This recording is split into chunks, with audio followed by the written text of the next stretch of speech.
जरा सोचिए, सामने खड़ी है एक विशाल चट्टान, आपके हाथ में एक हथौड़ा या फिर कोई घन है और लोग कह रहे हैं कि यह चट्टान तोड़ना नामुमकिन है। लेकिन क्या एक अकेला इंसान सच में किसी पहाड़ को हरा सकता है? तो आइए आज हम आपको बताने जा रहे हैं उस वीर की कहानी जिसने नामुमकिन को भी संभव कर दिखाया। उत्तराखंड की शांत, सुंदर और रहस्यमय वादियों में एक घाटी है, तोता घाटी। आज तीर्थयात्रियों, यात्रियों और पहाड़ के लोगों के लिए एक आम रास्ता, किंतु लगभग 100 साल पहले इस जगह एक दुर्गम चट्टान थी। एक ऐसी चट्टान जिस पर पैर रखना भी बहुत मुश्किल था। और इस असंभव से रास्ते को संभव बनाया तोता सिंह रांगण नाम के एक साधारण लेकिन असाधारण व्यक्ति ने। सोचिए, किसी के पास कोई मशीन नहीं, कोई सरकारी मदद नहीं, सिर्फ एक सपना कि अपने लोगों के लिए रास्ता बनाना है। क्या आज के समय में हम इतना बड़ा जोखिम उठा सकते हैं? क्या हम किसी काम के लिए अपनी सारी जमा पूंजी, अपना समय और अपनी जिंदगी तक दांव में लगा सकते हैं?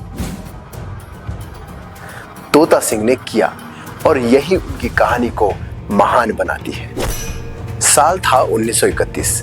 टिहरी रियासत में देवप्रयाग से ऋषिकेश के बीच एक सड़क बन रही थी, लेकिन एक हिस्सा, यह चट्टानी घाटी, सबसे मुश्किल थी।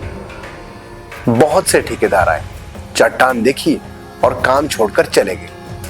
तभी एक नाम सामने आया, तोता सिंह रांगण का।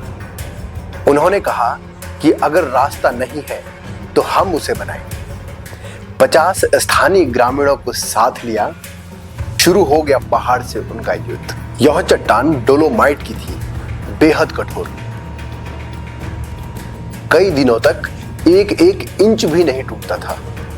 मजदूर थक जाते, कुछ मजदूर छोड़कर चले भी गए, लेकिन तोता सिंह, वह रोज सुबह चट्टान पर चोट मारते और कहते, अगर चट्टान अड़ी है तो हम भी अड़ी है। धीरे धीरे मुसीबतें बढ़ने लगी, पैसा खत्म हो गया, रुकने की नौबत आ गई। तब तोता सिंह ने वो किया जिसे सुनकर आज भी लोगों के रोंगटे खड़े हो जाते हैं।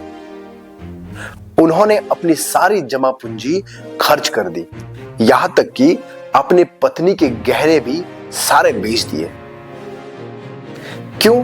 क्योंकि सिर्फ इसलिए कि उनके लोगों को एक रास्ता मिल सके। दिन, महीने, साल गुजरते गए, कभी धूप, कभी बारिश तो कभी तेज ठंड। लेकिन 4 साल के बाद 1935 में आखिरकार उस पहाड़ ने हार मान ली और एक सड़क बनकर तैयार हुई, आम लोगों के लिए, पहाड़ के लिए और पहाड़ की आने वाली पीढ़ियों के लिए।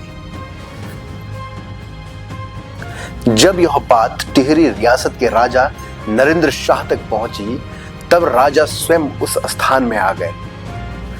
उन्होंने तोता सिंह का काम देखा और कहा कि अब यह घाटी तुम्हारे नाम से जानी जाएगी। तोता सिंह रांगण जी के पोते MS रांगण ने बताया कि तोता घाटी में सड़क बनाना आसान नहीं था। इसे मेरे दादाजी ने नाक का सवाल बना दिया था। दादी को अपने सारे गहने बेचने पड़ गए थे। दादाजी इस जगह पर सड़क बनाने में कामयाब रहे तो टिहरी रियासत के तत्कालीन राजा नरेंद्र शाह ने उनको बुलावा भेजा। बताते हैं कि तोता सिंह तब अपने ठेकेदारी के काम में इतने व्यस्त थे कि उन्होंने राजा के निमंत्रण पर गौर ही नहीं किया। कई बार बुलाने के बाद वह दरबार में गए। बताते हैं कि तब राजा ने नाराजगी जताई और कहा कि आप तो बहुत लाड साहब बन रहे हैं। इस तरह इस जगह का नाम पड़ा तोता घाटी और साथ में उन्हें उपाधि दी गई लाड साहब की। आज जब हम इस रास्ते से तेज गाड़ियों में गुजरते हैं तो हमें लगता है कि यह सिर्फ एक रास्ता है, पर अगर आप कुछ पल रुककर सोचें तो यह सिर्फ एक रास्ता नहीं है, यह एक व्यक्ति के सपने हैं, उसका संघर्ष है और उसकी तपस्या का जीवित स्मारक है। आप ही बताइए, क्या किसी इंसान की हिम्मत पहाड़ को हरा सकती है? क्या दृढ़ निश्चय सचमुच किस्मत बदल देता है? तोता सिंह रांगड़ ने साबित करके दिखाया कि अगर इरादा पक्का हो तो पत्थर भी रास्ते दे देते हैं। तोता सिंह रांगड़ अब इस दुनिया में नहीं है, लेकिन तोता घाटी का हर मोड़ पर खड़ा हर पत्थर उनकी कहानी को सुनाता है। यह कहानी हमें बताती है कि वीर हमेशा तलवार लेकर नहीं आते हैं, बल्कि कभी कभी हथौड़ा भी लेके आते हैं और इतिहास में अपना नाम खुद तराश जाते हैं। तो अगली बार जब आप इस घाटी से गुजरें तो एक पल के लिए अपना सिर जरूर झुकाएं, क्योंकि यह रास्ता किसी एक आदमी की हिम्मत से बना है। मैं फिर मिलूंगा पहाड़ की एक और वीर गाथा के साथ। नमस्कार।